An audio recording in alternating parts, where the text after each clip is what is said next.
Hello students, आज हम करेंगे चैप्टर नंबर सेकंड। चैप्टर का नाम है पॉलिनोमियल्स। एक्सरसाइज क्या है आपकी 2.1। क्वेश्चन क्या है, find the zeros of the following quadratic equation. ठीक है, हमें इक्वेशन दी है। ठीक है, ये क्वाड्रेटिक इक्वेशन है।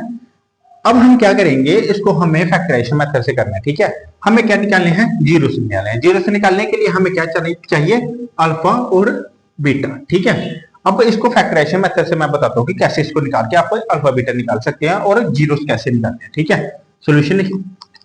आपको फैक्टराइजेशन का मेथड करोगे तो उसके लिए क्या करना पड़ेगा, आपको फैक्टराइजेशन मेथड लगाना है। और लगाने के लिए क्या करना पड़ेगा आपको, देखो फर्स्ट टर्म क्या है हमारे पास वन, मतलब कहने का मतलब एक्स का कुछ नहीं है तो वन लगा दिया।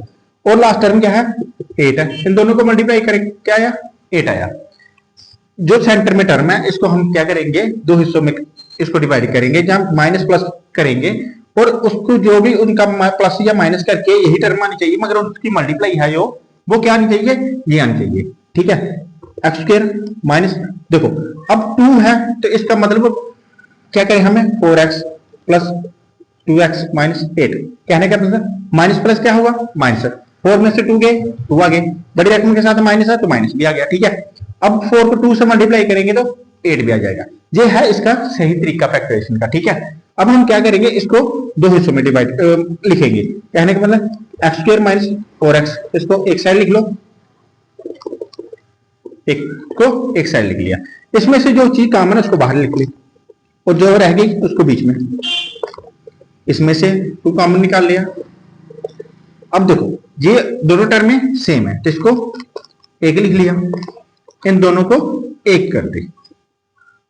ठीक है, अब हम क्या करेंगे, इन दोनों टर्मों को x माइनस 4 इजकल टू 0 करेंगे और इसको भी x प्लस 2 इजकल टू 0 करेंगे। ठीक है, x इजकल टू क्या आएगा, देखो ये माइनस का उधर जाके किसका हो जाएगा, प्लस का 4, ये प्लस का उधर जाके माइनस का। x की दो टर्म में आ गई हमारे पास माइनस 2, यह है हमारा अल्फा और ये आ गया बीटा। ठीक है, अब हम बताएंगे आपको कि जीरो कैसे निकालने हैं। ठीक, हमें अब क्या करना है, हमने अल्फा बीटा निकाल दिया। अल्फा हमारे पास आया 4, बीटा कितना आया माइनस 2। अब फर्स्ट निकालना हमने सम ऑफ जीरोस।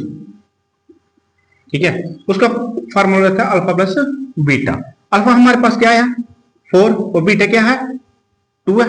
ठीक है, इसमें 4 में से 2 निकालेंगे, कितना आएगा 2, नीचे कुछ नहीं है 1 लगा दो। ठीक है, इसको माइनस में कोफिशिएंट ऑफ x और कोफिशिएंट ऑफ x स्क्वायर, ये आ गया आपके पास sum of product of zero zeros. Product of zeros निकालने के लिए क्या करना पड़ेगा, अल्फा इंटू बीटा। ठीक है, अल्फा हमारे पास क्या 4, बीटा क्या है माइनस 2, इसको दोनों को मल्टीप्लाई करके आएगा माइनस 8, नीचे कुछ नहीं 1 निकाल दिया हमने, इसको to constant term upon coefficient of x square. ठीक है, आपको ये दोनों चीजें याद रखनी है। ठीक है, क्या है, माइनस कोफिशिएंट ऑफ एक्स को upon coefficient of x square, product में क्या होगा constant term upon coefficient of x square. इसके साथ माइनस है, इसका मतलब इसके साथ भी आपका माइनस लगेगा। ठीक है, अच्छा स्टूडेंट्स, एक्सरसाइज 2.1 का क्वेश्चन फर्स्ट का ए पार्ट हमने कंप्लीट कर दिया। ठीक है, अब हम आपको अगले पार्ट में आपको फैक्टराइज करके बताएंगे। आपको क्या करना है, आप ट्राई करो कि सम ऑफ जीरो और प्रोडक्ट ऑफ जीरो कैसे निकालते हैं। आप इसको ट्राई करेंगे, ये आसानी से आपको कंप्लीट हो जाएगा।